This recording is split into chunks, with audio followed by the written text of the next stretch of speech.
Welcome back to Nick Lenz's Comic Corner, Classic/Non-Classic. This is episode number 630 and Doubleshot number 534. Got a Marvel trade and a DC trade. First up, it is... Well, I can get this stacked properly. Come on, stop it. Thank you. It is Secret Avengers, Volume 1, Reverie. Written by Nick Spencer and Luke Ross. And a lot of you are asking, Nick, didn't you in your last episode already review Secret Avengers Volume 1? Yeah, but that was for a different volume. This is a Volume 2. This trade collects the first 5 issues of Volume 2 and a story from Marvel Now to Marvel Now .1. Now, with the previous version of the Secret Avengers expanded with the previous volume, S.H.I.E.L.D. wants their own Avengers. That essentially put what this run is, and the next volume's like this too. Now, here's the lineup for this particular run. This is about my Maria Hill. This is the lineup for the start of it. We have Nick Fury, Hawkeye, Black Widow, the Hulk, the Iron Patriot, and Phil Coulson. Even Mockingbird is part of this lineup. Though she's only part of this volume for... She's only in this volume. She's not... She is in the succeeding volume, but they replaced it with Spider-Woman. Now, in the first issue, they have it where Phil Coulson is meeting up with Hawkeye and Black Widow, and he explains the Secret Avengers to them, and they accept. And then while shaking their hand, he injects nanites in the system, which nanites would manipulate their memories. And the word to manipulate their memories is to the word Reverie. Yeah, which kind of erases the memories of mission. Yeah, and the first mission was kill some unknown terrorist. And now I heard the Winter Soldiers are part of this, but I didn't see him in the issue at all, which is bizarre. And he wanted nothing to do with this particular group at all. No, he didn't. And then, of course, with issue 2, we get introduced to AIM, the main villain of this entire run. His name is Anthony Farr. He's the Scientist Supreme. And these are his, well, how should I put this? These are his High Council of AIM. Basically, they're kind of like his prime ministers. The Minister of State, Yelena Balanova, the second Black Widow. Mentolo, Minister of Public Affairs. Superior, the Minister of Education. Graviton, Minister of Science. Jude, the Epoch Man, and Taskmaster is the Minister of War. Minister of Defense. Mentolo makes sense because he's had past affiliation with AIM. Superior is usually a character associated with Hydra. It's a little strange he's associated with them. Graviton, prior to this, the guy had been declared dead for years after he got killed off an issue of Iron Man. Yeah, as for how in the world this guy's even alive, never explained.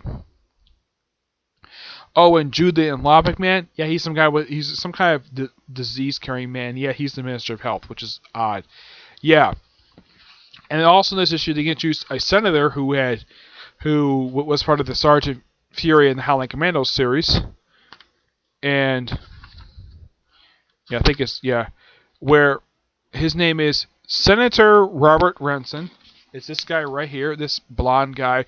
Yeah, he was part of Sergeant Fury and the Howling Commandos, and he dies in this issue. Also, Daisy Johnson. Those of you wondering, like, why does Daisy Johnson look like this for? How can this be Daisy Johnson? Well, this is before her redesign a few years ago, where she looks like Angelina Jolie from Hackers, and is designed like that on purpose.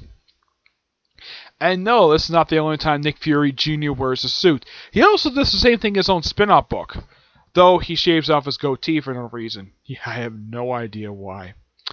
Yeah, this is just basically a weapons expo, and they're here to get their hands on the Iron Patriot, which S.H.I.E.L.D. eventually does.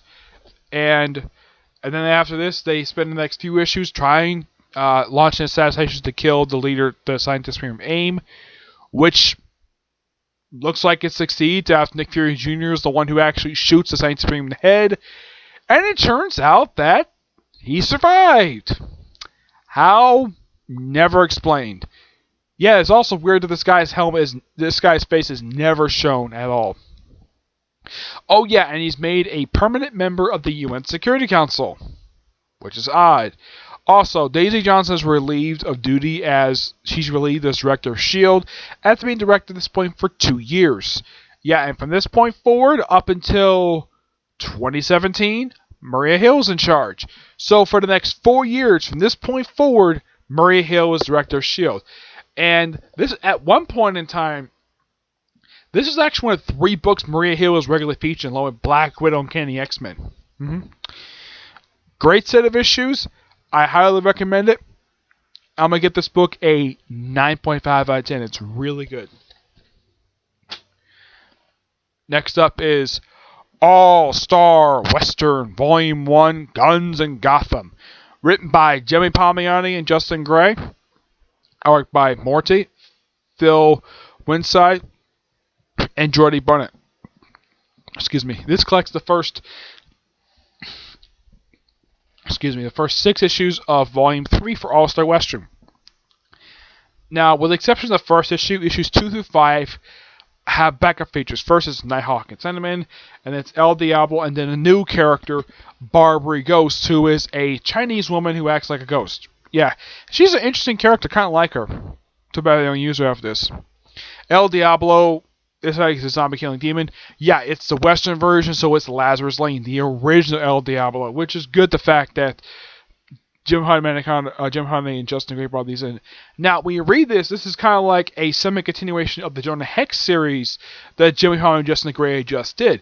That essentially put what this is.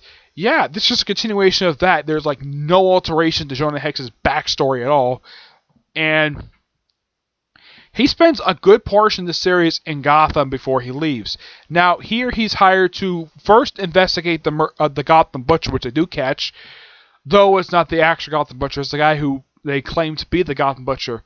Yeah, the actual Gotham Butcher appeared in the pages of Talon, and he was revealed to be a giant Talon. Yep. And they also have the Crime Bible. Yeah, that was something from the pages of Batwoman. From the Greg Rucka run from Detective Comics, you have Crime Bible. Yeah, they appear in here as well. They're recurring antagonists throughout the first, year and a half of this particular era of this run for All-Star Western. Yeah. I gotta say, the Jonah Hex issues are amazing. The El Diablo issue is pretty interesting, and of course you have a standalone issue for Nighthawk and Sentiment. I gotta say, this was amazing. Now, in the next episode, I'm going to review Volume 2 and get my thoughts on that. And it also has a tie-in to Court of Owls. And you'll find out my thoughts about that in the next episode, okay? But this book, I'm going to give this book a 9.5 out of 10. It's really, really good. Alright, that's it for this episode. Stay tuned for the next episode, which is going to be episode number... I'm trying to think. I think it's 631 and Doubleshot number 535. Okay? But until I see you all there, bye.